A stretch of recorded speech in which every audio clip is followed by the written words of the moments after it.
Are you a dog owner? If yes, how much do you love your dog? How far would you go to protect your own dog? Would you be a good dog owner? Yeah, you see him? He's saving it.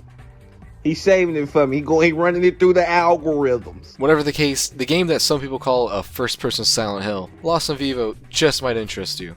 Luckily enough for you two, Lost in Vivo is one of the best horror games to play today, regardless of what it gets compared to or whether or not you're a pet owner of any kind. Before I continue, there will be spoilers in this video. I try to cut it down as much as I could, but I mean, it was a bit hard because this is a 4 to 5 hour long game on a first playthrough. Don't worry, I put warnings of course, but yeah, just keep in mind there's going to be spoilers in this video. In the game, you play as some person undergoing an experimental form of exposure therapy. The wiki refers to them as the protagonist, so I'm just going to go with that. As the protagonist, after you've begun your in vivo exposure therapy as it's called, you decide to walk your therapy dog, Danny, one day. It's a nice walk, you know, you've got a happy dog. There's the cool autumn evening breeze. You know, it's chill. It's very nice. A great ambient soundtrack too. What could go wrong? Lost in Vivo's premise is that you have to face your own fears and more terrifying creatures to get your dog back from whatever hellhole that she got sucked down into. Going right into the sewers, you'll quickly find out how dirty the underworld is. Just about every surface is slathered in grime or covered in litter, and adding on to that, the game makes use of crunchy pixelated textures on low poly models, which adds to how rough, old, and in a way abandoned the locations are. The lighting and reflections also add to the horror visuals. It makes use of great dramatic lighting, heightened tension, and again, it just looks great. A lot of the shining surfaces give the impression of being wet, and I could only imagine God knows what they're covered in, whether it be sewage, city jungle juice, or secretions of unknown fluids. The score is also terribly unnerving. Uncomfortable whirs, coughing industrial sounds, intimidating drones all make for one horrifying soundscape. No matter at what point of the game, main game or side content, the soundtrack will be there to unsettle you, whether it's front and center or in the background mixing in with the ambiance. There are also some banging tracks hidden among the scary songs. Plus, the save room is exactly the respite everybody needs to hear after treading through the hellish underground.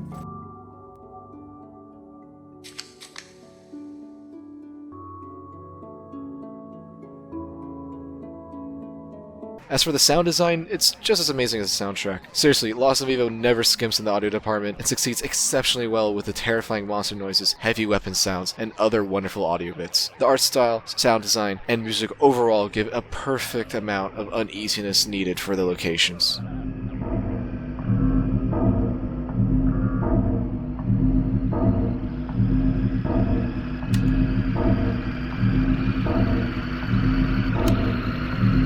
Every single location in Lost in Vivo is isolated and confined, playing into its main theme of claustrophobia. From the subway station, to the caves, to the maintenance halls, and to the surreal industrial locales, the game maintains variety without straying too far in order to not provide any feeling of comfort to the protagonist. The lonely and decrepit halls seem to always be applying pressure onto you, telling you that you aren't welcome in these forgotten places. If the game's locations and low FOV weren't already making the walls feel uncomfortably close to you, there are also some sections where you have to crawl through tunnels at a slower pace, making it seem more agonizing to move forward in the protagonist's journey. The locations also feel alive in an odd way. It's as if the walls are staring at you. I mean, glaring at you, really. Or as if you're in the belly of some horrible beast. And if the locations didn't unsettle you, then the enemy sure will, with their grotesque faces and goosebumps-inducing screams. Seriously, the enemy design in this game is amazing, with a minor exception of one enemy that really isn't subtle, with the game's symbolism. Gameplay-wise, enemies mostly play out the same except for some key differences. For example, pretty much every enemy will always try to get closer to you so that they can perform a melee attack. However, the leech can use a ranged attack if you're in a certain range, but otherwise it will crawl towards you. The girl ghost can go through walls, that makes it more different besides just trying to beeline you through the environment. It'll beeline you in general. And some enemies have weak points, like headshots, or they're more vulnerable to certain attacks or weapons. Whatever the case, enemies will die after suffering from enough damage. The variety is more in the visuals rather than how to actually approach the fights, unless they're bosses of course, but it's not really a game where you're fighting a lot of enemies. You're not facing waves and waves of them. It's really just small encounters and smaller bits of combat, so it's really not a problem. The combat is really just there to break up the bits of exploring and the tension of crawling through the hallways, while also providing its own horror element of fighting things.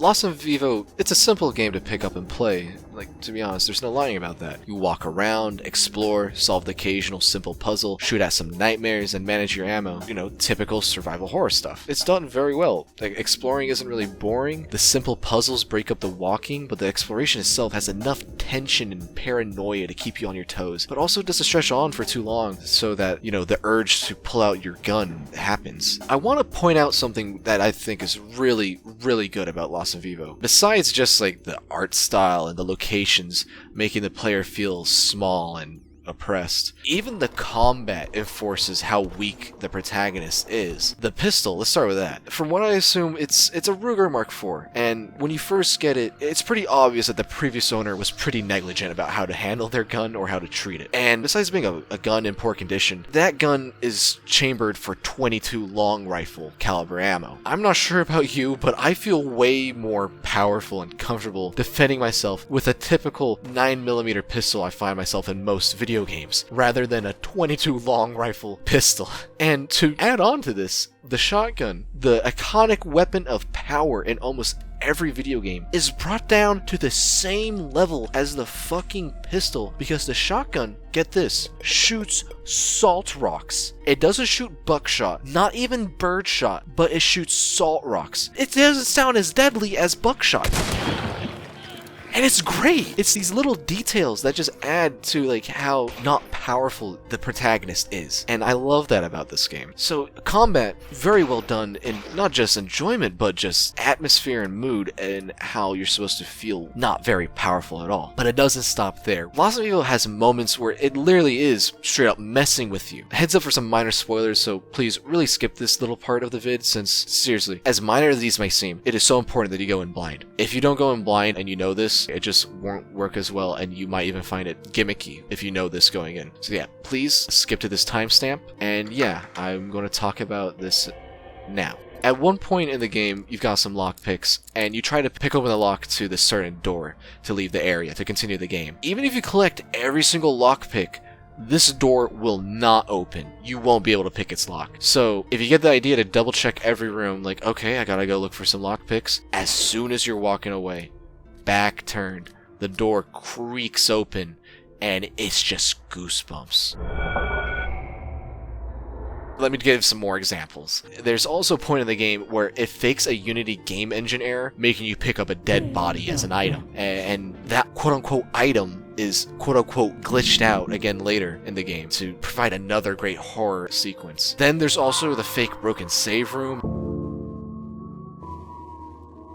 and fake credits scene, which all these things, all of them, they just cause stress in the player, and it's fantastic. And Vivo loves to fuck with the player, not just gameplay wise. I mean, this is gameplay, but like also like sort of fourth wall breaking stuff, and that's just amazing. It's fantastic. They incite confusion. It's more unique about the game, and I love it. And honestly, like once those things happen to me in the game, I literally started questioning about so many things. Like, well, is this game trying to fuck with me in this part? Like, holy shit, it's great. It's like one big psyop focused just on the player. Besides aesthetics, Vivo's story is one of the biggest reasons it gets compared to Silent Hill a bunch. Lost in Vivo's story is a very, very abstract one. The environments and enemies are drenched in symbolism as to what they can mean, usually being the embodiments of traumas or other personal issues the protagonist or other characters in the game deal with, but mostly the protagonist. The game never outright says what it is about. The store page says it's a game about claustrophobia, but then there's the protagonist trying to get their dog back, the ghost girl story, an underground lab, and what the hell is the cosmic horror stuff all about? And before going into my interpretations, I'm going to give a spoiler warning because I'm literally about to talk about the entire story at length. And while you're waiting for the spoilers or deciding to skip for them, let me briefly say that the storytelling is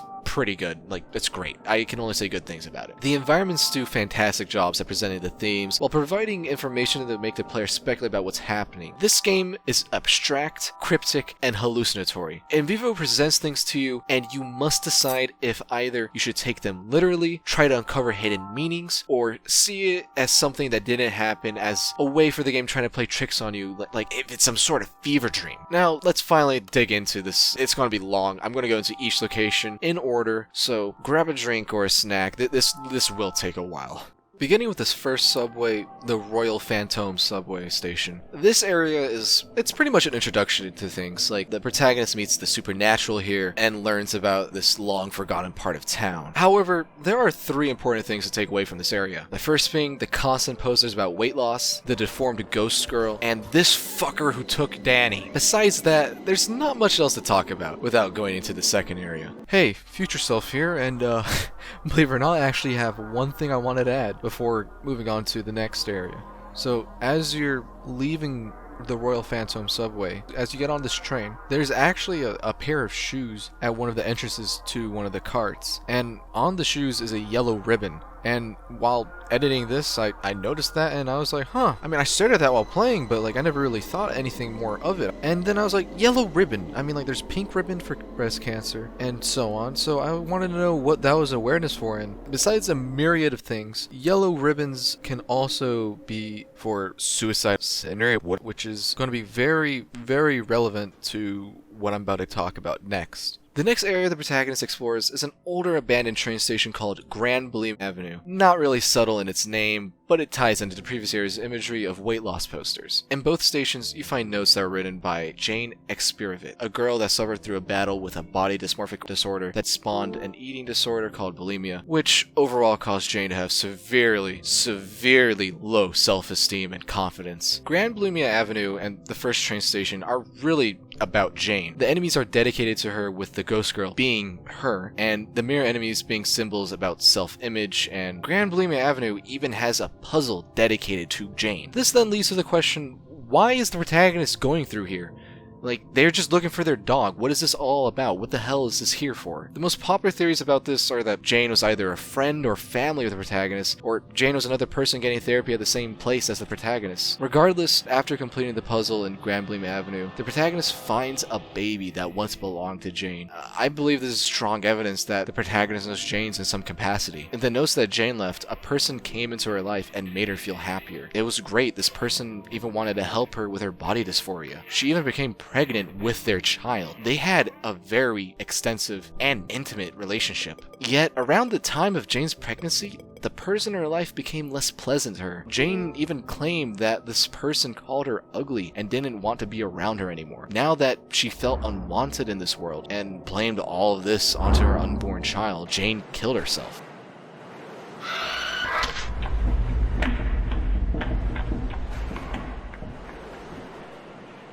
So, what are all these insanely fleshed out characters and environments all for? My take is that the protagonist is the person that Jane met. The protagonist was Jane's significant other, this special person that came into her life, this person that Jane was going to share a child with. And because of this relation, the reason why the protagonist is going through these areas, from what I interpret, is that the protagonist is facing the physical manifestations of Jane as some sort of guilt or trauma because of her death. I believe that even though Jane says the protagonist called her ugly, it might have not even happened. It might not be true. I think it's safe to say that Jane was an unreliable narrator in the context of how people perceive her, because she was incredibly insecure about her body. Remember, she had a body dysmorphic disorder. She had bulimia. She just had no confidence in her self-image at all. And to make it worse, she became pregnant, and you know, when people get pregnant, they get a big belly, and I'm sure that didn't help her at all in her self-image. Confronting these embodiments of Jane and her body dysmorphic disorder, it's as if the protagonist is in a way apologizing or paying for whatever damage they may have or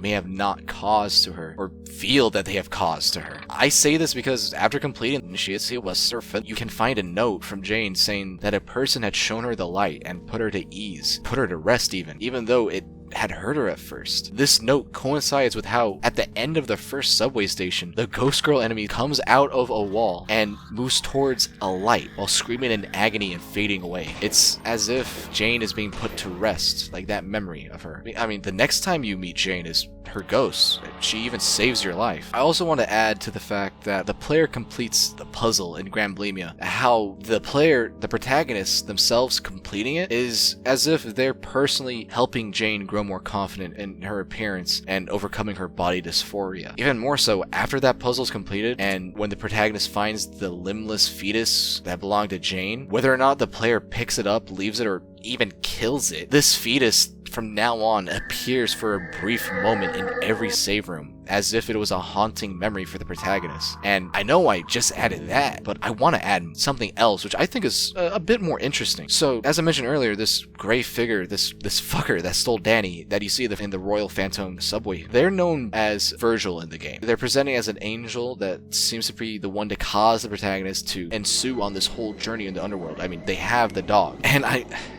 I'm sorry, but I'm going to be a bit essayist here. This is similar to Dante's Inferno, where a character also named Virgil guides Dante through hell in its many layers, which is just as the protagonist goes through the different levels of an underground labyrinth. And even though they're not being directly guided by the game's version of Virgil, Virgil is, in a way, the push the protagonist required in order to start facing their own demons, beginning with the tragic past that the protagonist had with Jane. Those were just the first two areas, and those are the most fleshed out areas of the game. They have the most insane amount of detail out of anywhere else in the game, and the most to dissect or interpret from what I got out of the game in my playthrough. And because of that, all the other areas I'm going to talk about now they're going to go way faster. After Grand Bulimia Avenue is the mine. And Vivo decides to considerably be way lighter on storytelling and focus much more on its main theme of claustrophobia here in the form of gameplay. The mines are narrow and full of hallways while being home to an invincible beast. There are notes from what I assume is a miner that go into how the miner believes there's something lurking around the mines and nobody's leaves them. They weren't wrong.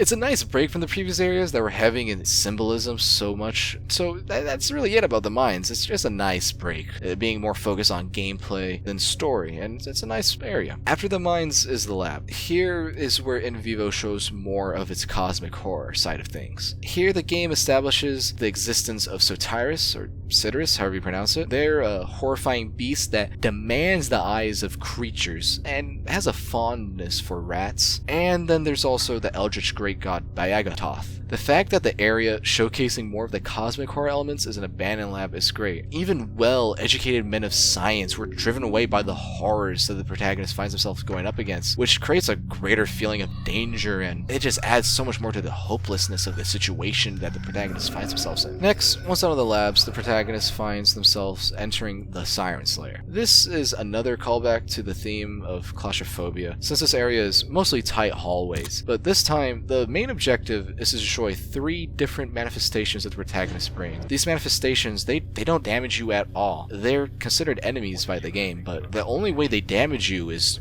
just your confidence. They beat you down with words. You're pathetic.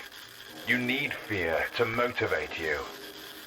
Destroying these brains is like if the protagonist was finally doing something to better themselves and to start growing more confident in themselves by literally destroying their negative thoughts. The big boss of this area, the Siren, is something I really can't make out what it's supposed to represent, if it is supposed to represent anything. It is a good boss. It is some great horror in this area. This game doesn't skip around that. If I could interpret it as something at all, when you kill the boss, a small creature crawls out of its head. The game calls this small creature capture childhood memories. And not just because of that, but also because, it crawled out of the siren's head. I could imagine that this boss is a possible manifestation of the protagonist's childhood trauma that they might have. That's literally like all I could think of, if it does mean anything. Lastly, there's the final area. This area is the ultimatum of whether or not the protagonist succeeds in getting help through therapy. By deciding to leave the dog down in the sewers, or by going deeper to save the dog, the endings will either have the protagonist succeed in getting help or failing after attempting to get help. If the protagonist decides to save the dog, they must endure one final trial of tight hallways and crawl spaces, accompanied by giant roaches and disgusting enemies lurking around every corner. This last area is also home to the aforementioned Elder God by Agatoth, which is a little reminder of the cosmic horror elements of the game, but is also needed if you want the nightmare ending. Besides the ending saying whether or not the protagonist gets therapeutic help, there's actually another very interesting instance referring to that. In the Siren's Lair, there's a secret entity called Maggot Coffin, and all this thing does is say one very cryptic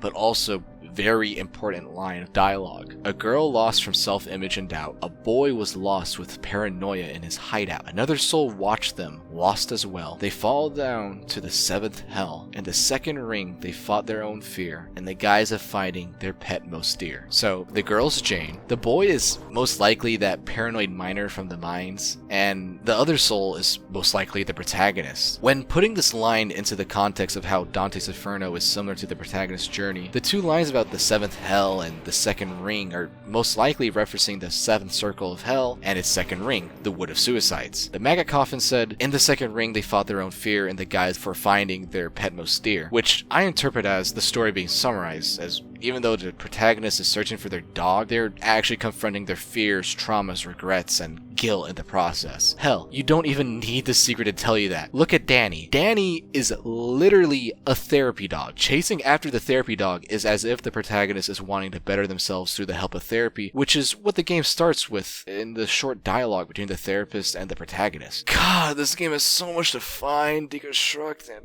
interpret. It's just, I love it.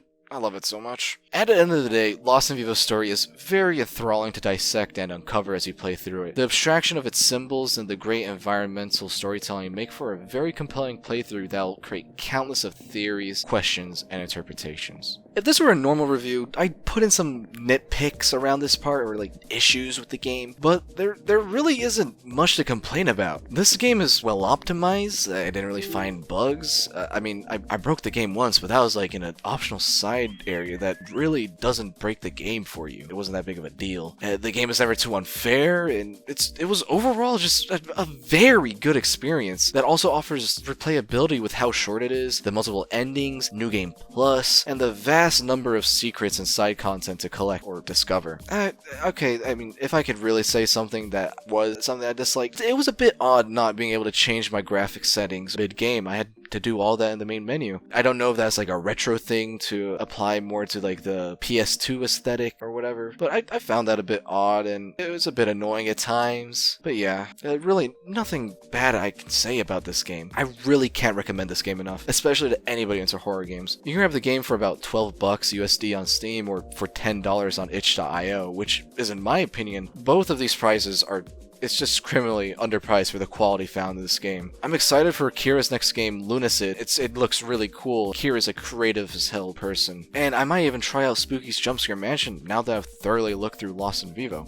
Alright, well, thanks for watching, and I want to especially thank these two kind people in this random Lost in Vivo video I was watching late at night one day in the summer, and as well as some friends that gave me some encouraging words to give me the final push to actually work on this video. I plan on making more of these reviews in the future since my pre-review surprisingly got 300 views. I really don't know how I got that many views, and also I just thought I did a decent job on that, and I got some nice comments about that, and again, friends said nice things about it, so I think I'll do more of these. And not only will I do more of these, but I think I'll try to do one every 2 weeks, at least. It might take more because, longer games. I'll at least upload a month. And besides that, I also stream on Twitch every so often, so check that out. Next game I'll review will probably be something where you do a lot of tiptoeing. I'm not sure though, but yeah. See you guys next time. Have a good one.